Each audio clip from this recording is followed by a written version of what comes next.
बीच हमारे साथ एक्सक्लूसिव बातचीत करने के लिए अधीर रंजन चौधरी हैं, जिन्हें बिहार में वरिष्ठ पर्यवेक्षक कांग्रेस की तरफ से बनाया गया। अधीर दा, आप लोगों ने दौरा भी किया बिहार का, क्यों अब तक सीटों का पेंच फंसा हुआ है? अब तक कांग्रेस कितनी सीटों पे लड़ेगी या आरजेडी कितनी सीटों पे लड़ेगी, अब तक घोषणा क्यों नहीं हुई है? घोषणा दोनों तरफ से होगी ना, दोनों पार्टी की तरफ से औपचारिक तरीके से होगी।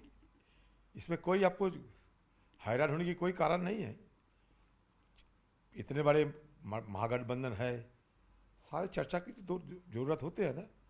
गहन तरीके से चर्चा होते होते होते होते निष्कर्ष में आएंगे हम लोग, और तो आने वाला है, क्योंकि नामांकन भरना भी शुरू हो चुके हैं। तो हम भी तो ज़्यादा दिन अभी रुक नहीं सकते। एक दो दिन में ही सारे फैसला निकल जाएगी। थोड़ा धैर्य रखो, हो जाएगी। ये कहा जा रहा है कि उधर वीआईपी जो है अपनी सीटों को कम करने को, जितना उन्होंने कहा है कि इतना दीजिए, उससे कम होने को तैयार नहीं है। कांग्रेस को भी कम सीटें दी जा रही है, 55 से 60 मानी जा रही थी, अब 50 से 55 के बीच ऑफर करने की बात है। सीपीआई एमएल भी तैयार नहीं है। तो ये आरजेडी की तरफ से पेंच फंस रहा है या तमाम सहयोगी दलों की तरफ से? ये जो चर्चा में शामिल होते हैं उनको पूछिए। मेरी अपना दायरे की बाहर जो सवाल, ये सवाल का जवाब मेरे पास नहीं हो सकते। तो जिन लोगों ने आपस में चर्चा कर रहे हैं, वहाँ जाके उन लोगों को पूछिए कहाँ क्या फंसा हुए है या नहीं फंसे हुए हैं। मैं अनाप शनाप बोलने के लिए तो तैयार बैठा नहीं है यहाँ। बिल्कुल, एक मुख्यमंत्री के चेहरे का अनाउंसमेंट कांग्रेस पार्टी की तरफ से अब तक नहीं किया गया है। आरजेडी कहती है कि हमारा चेहरा तेजस्वी यादव है। कांग्रेस क्यों नहीं तेजस्वी यादव के नाम का ऐलान कर रही? फिर भी मैं कह रहा हूँ, हमारी पार्टी की तरफ से प्रेस कॉन्फ्रेंस करते हुए, मीडिया वालों के साथ आमने सामने बात करते हुए, हमारी पार्टी की ओर से जयराम रमेश जी सारे स्पष्टीकरण कर दिए हैं। हमारे चार्जशीट हम पेश कर दिए हैं जी। अभी इस चार्जशीट के मुताबिक हमें प्रचार की तैयारी हो रहे हैं। बस यही हम जानते हैं, बाकी कहाँ फंसे हुए हैं, कहाँ निकल मेरा सवाल ये है कि सामूहिक नेतृत्व में जाना चाहिए या कि तेजस्वी के नेतृत्व? देखिए, ये हमारा पार्टी तय करते हैं। मैं एक अलग से कोई ये फैसला नहीं ले सकते।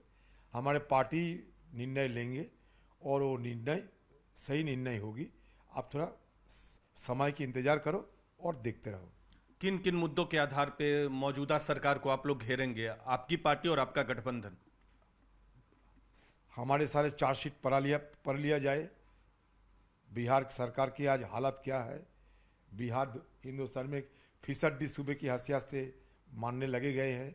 बिहार में बेरोजगार, बिहार में भ्रष्टाचार, बिहार में बीजेपी के साथ गठबंधन करते हुए नीतीश जी अपने आपा खो बैठे। और नीतीश जी बिहार वासियों को जो वादा किए थे, वो वादा वो वादा के अनुसार वो कुछ कर नहीं पाए।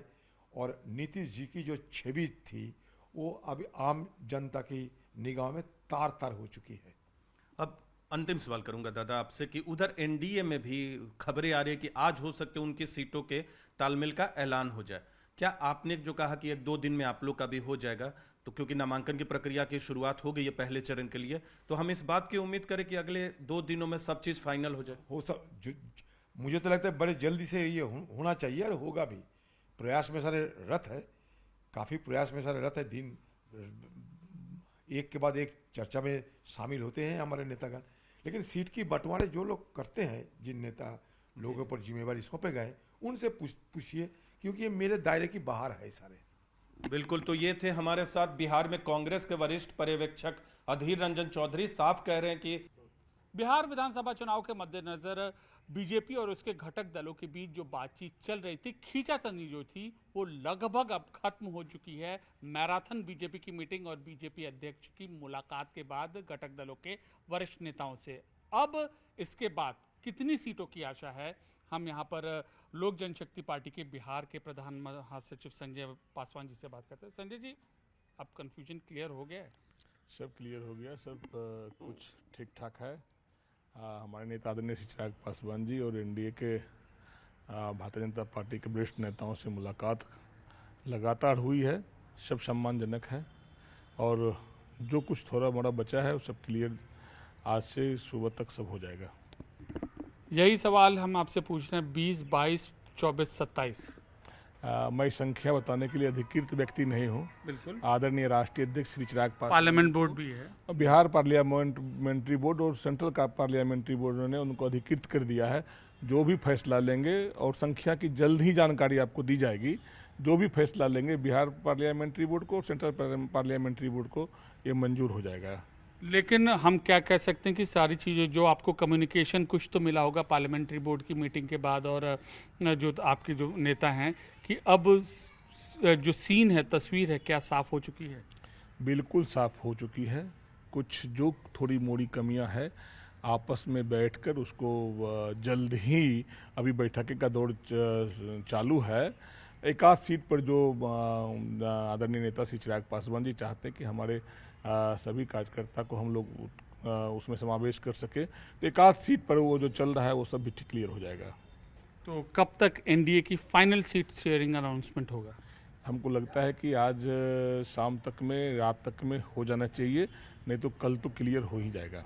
अगले 24 घंटे में एक बड़ा अनाउंसमेंट एनडीए सीट शेयरिंग का होगा, ऐसा इनका दावा है।